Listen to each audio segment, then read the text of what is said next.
नमस्कार. काल मला माझी एक मैत्रीण भेटली. ती म्हटली, "झाली का केरळची ट्रिप?" मी म्हटलं, "झाली, झाली. छान झाली." ती म्हटली, "तू बरोबर 11 एप्रिलच्या आधी परत आली." "हां, 11 एप्रिल आणि 14 एप्रिल तुमचा सण आहे की नाही?" ती जरा उपरोधाने म्हटली, उपहासात्मक म्हटली. तिला त्याच्यातनं तिचा अ, हेतू लक्षात येत होता, की तिला काय म्हणायचं आहे असं. पण मी तिला अगदी आदराने जय भीम आणि जय ज्योती जय क्रांती म्हटली. आणि मग ती म्हटली, की "तुमचा सण." मग मी तिला म्हटलं, की "तुला अ, आमचा सण आहे म्हणजे नेमकं काय म्हणायचं?" हं. आता असे तिच्यासारखे अनेक लोक आहेत, की जे अ, त्यांची बुद्धी तेवढीच चालते आणि ते 14 एप्रिल आलं का असं म्हणतात, की त्यांचा सण, तुमचा सण असं म्हणतात. पण मात्र मग मी त्या माझ्या मैत्रिणीला असं म्हटली, की "तू लाभार्थी पण आहेस त्याची, ते समजून घे." तिला म्हटलं, "का गं तुझी आई तुझे वडील तू 5 वर्षाची असताना वारली होती ना?" तिला ते थोडंसं जरा वेगळं वाटलं. तिला वाटलं मध्येच हे काय विचारलंय नाही. मग ती म्हटली, "हो." मग म्हटलं, "त्यानंतर तुमचा सांभाळ कोणी केला?" तर ती म्हटली, की "माझ्या आईने केला. माझ्या आईने आमची खूप काळजी घेतली. आईने आम्हाला मोठं केलं. आईने नोकरी केली. आई शिकलेली होती म्हणून ती नोकरी करू शकली. त्याच्यामुळे आम्ही शिकू शकलो." असं ती मला सांगितलं. तिने सांगितलं. मग मी तिला असं म्हटली, की "तू जो आमचा सण म्हणते ना 11 एप्रिल." तर मी तिला असं म्हटली, की "जर तुझ्या आईला नवरा मेल्यानंतर टक्कल करून अंधाऱ्या कोठडीमध्ये कोंडून ठेवलं असतं किंवा तिला नवऱ्याबरोबर सती प्रथेच्या नावाखाली जिवंत जाळलं गेलं असतं, तर तुमच्या संगोपनाचं, तुमच्या शिक्षणाचं काय झालं असतं?" म्हणजे याचा अर्थ ज्या गोष्टीला तू आमचा सण म्हणते, त्याची लाभार्थी तू पण आहेस. दुसरं तिला असं सांगितलं, की "चला आपण तिथून जाऊ, पुढे जाऊ" म्हटलं थोडं. तू असं म्हटली, की "तुझी आई शिकलेली आहे." मग 11 एप्रिलला ज्याचा वाढदिवस असतो, 3 जानेवारीला ज्याचा वाढदिवस असतो ना, त्याच तुझ्या बापाने सर्वच महिलांच्या शिक्षणाच्या वाटा मोकळ्या केल्या होत्या. त्यामुळे तुझी आई शिकलेली होती. मोफत शिक्षणाची संविधानात तरतूद होती. त्याच्यामुळे तुझी आई शिकलेली होती आणि तुझी आई शिकल्यामुळे तुमचा बाप मेल्यानंतर देखील ती तुम्हाला शिकवू शकली. स्वकर्तृत्वाने स्वतःच्या पायावर उभं करू शकली. याचा अर्थ तू पण लाभार्थी आहेस. आता तिची थोडी नजर खाली जायला लागली होती.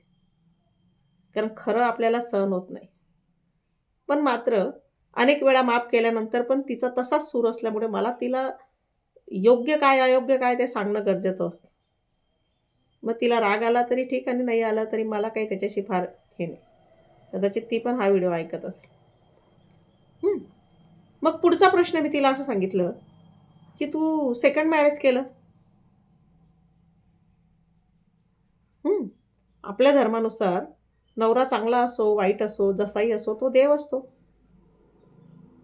मग तू पुन्हा जोडीदार निवडला. मग पुन्हा जोडीदार निवडण्याचं स्वातंत्र्य संविधानात दिलेलं आहे. संविधान डॉक्टर बाबासाहेब आंबेडकरांच्या याच्यात लिहिलं गेलंय. बाबासाहेब आंबेडकरांनी त्याच्यात प्रमुख जबाबदारी पार पाडली. म्हणजे मिळालेला जोडीदार योग्य निघाला नाही, तो जर दुर्गुणी निघाला, तर त्याला म्हणजे त्याच्यापासून विभक्त होण्याचा अधिकार तुला संविधानात मिळतो. नवरा मेला तर बाईला सती पाठवलं जायचं. पण त्यानंतर पुनर्विवाहाची जी सुरुवात झाली, ती तुला 11 एप्रिल तू ज्यांचा वाढदिवस म्हणते ना महात्मा ज्योतिबा फुले, त्यांच्या कार्यात आढळतं. याच्या बदल्यात त्यांना काय मिळालं? त्यांना दोघी गोष्टी मिळाल्या. आमच्यासारखे प्रेम करणारी लोकही मिळाले आणि तुझ्यासारखे आजही मूर्ख आणि दलिंदर विचारांची लोकही मिळाली.